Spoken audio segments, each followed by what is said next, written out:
Hi guys, welcome back to my channel. As always, please make sure to comment, like, and subscribe so you too can be part of the Pink Squad. Today, or wait, hold on, back it up.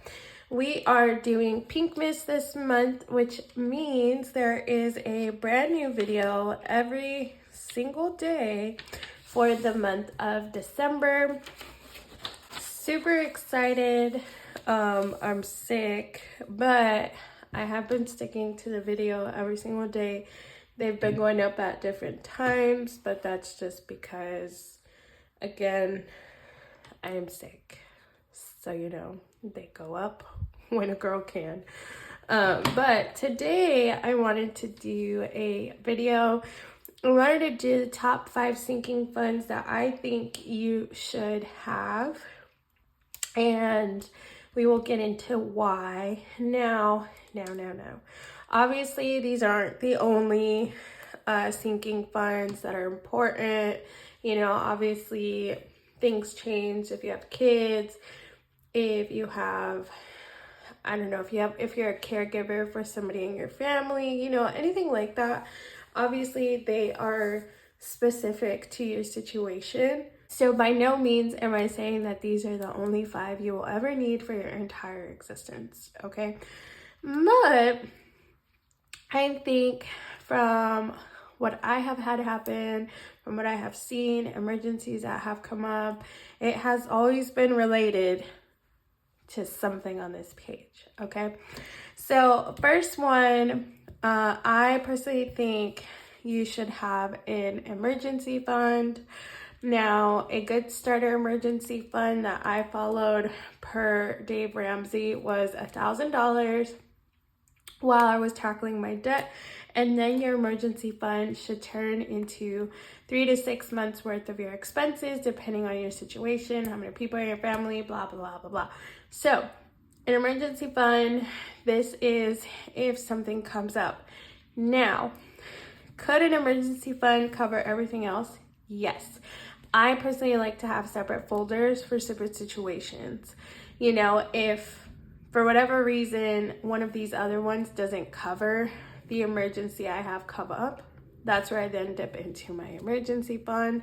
I would rather have money in multiple places than just the one, but that's just me.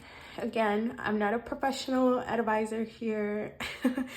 I am just a girl that's been through it, done it, seen the thing, and this is what I've come out with. Next thing, a medical fund. Having a medical emergency has got to be, in my opinion, the most expensive thing that can come up. And it is absurd. It's absurd how much an emergency visit costs. It's absurd how much scans can cost. You name it, I've had it done. And it is absolutely insane what they charge people. And we're not going to get into that, but we have a very unfortunate system, in my opinion, because it is expensive. And I have had the medical debt. I have had to pay for stuff out of pocket. And it is, I don't know, I want to say disheartening in a way, because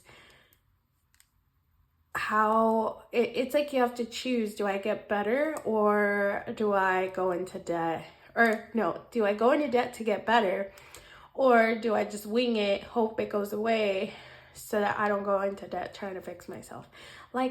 That's a terrible alternative and situation to be in. Next would be car fund. Cars are expensive. They're super expensive, sometimes in my opinion for no reason, but they are expensive nonetheless. So you never know, I would say be good about your maintenance, regular oil changes, regular checks, blah, blah, blah, blah. Obviously that'll make the livelihood of your car last a lot longer, which is what we want. But, we can only do so much, and if the car says this is it, right? So I fully believe in having a car fund to help in those instances. because I've had them happen. I've had to buy a new battery. What else have I had to do? Tires, like so much. It's really annoying. Fourth one, I have a month ahead fund. How far in advance you choose to get is totally up to you. You know, like I said, technically this could blend in with your emergency fund, right? Because you're saving up 3 to 6 months worth of expenses, but I would rather save everything separate and have a like pile of money in different areas, because at the end of the day, like, these are just categories. So if something really does come up, you can combine all of these and assess that situation, you know, and you can take care of that situation. So by no means am I saying, like, just because it's in your medical envelope that you can't use it for other stuff. At the end of the day, we are saving for any and all possible emergencies so that we can avoid credit card debt. But you never know. People get laid off left and right, especially with how things are going. You know, if you don't work at a place that is staying on top of basically what's going on in our economy, and if they are not profitable, you know, like, layoffs are a thing. So I recommend being at least a month ahead. You know, if you feel the need to save more, totally do so. Recognize your skills, recognize what you currently do. Would it be easier to get another job, you know, in a short time span, or would you struggle? Do you have kids? Do you have family you take care of? So the more people you're responsible for, the more there should be in these categories, okay? Last one. So if you are in debt, you should have a debt envelope, okay?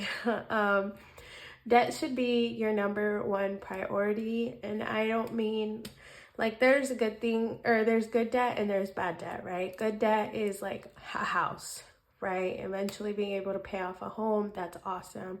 Bad debt would be like the luxury car you didn't need, but you're rolling around in. So at the end of the day, having no debt allows you to cover all of whatever can come up out of pocket.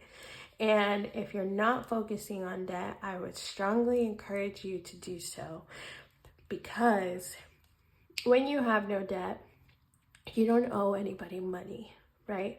All you are covering are your basic essentials: food, water, electricity, rent, stuff like that, right? And you know, I guess if you have subscriptions, everything else that is left is your money to take home, right?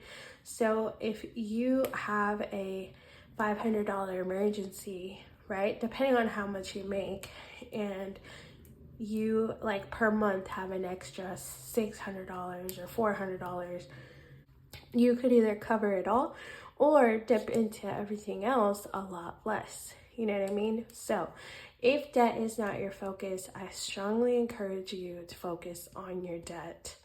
You will not know how grateful and how gracious life can be when you have no debt if you stay in debt, because it is huge difference.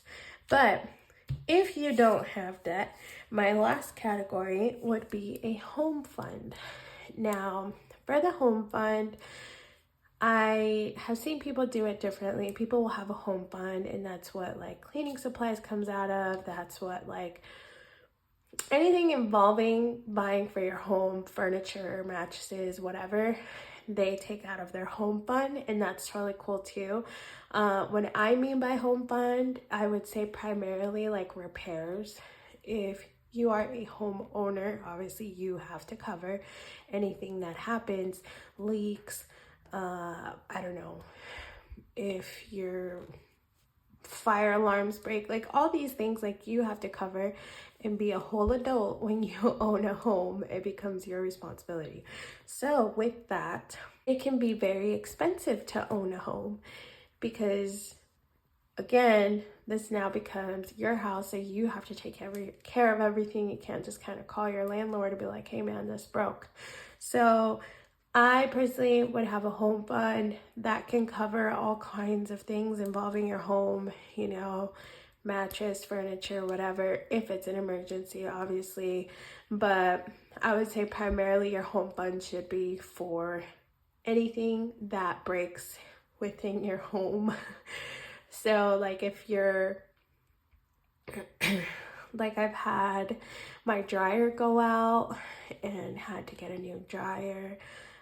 We have had AC issues, like things like that, that you don't, I don't know, you really don't think of until it happens, which is why I recommend a home fund.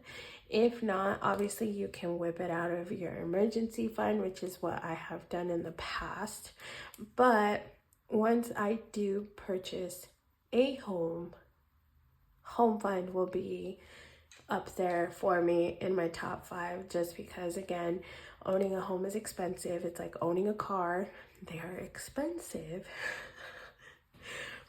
So making sure that you have a chunk of change in case of an emergency will obviously always help. So that is it for my top 5 sinking funds that I think you should have.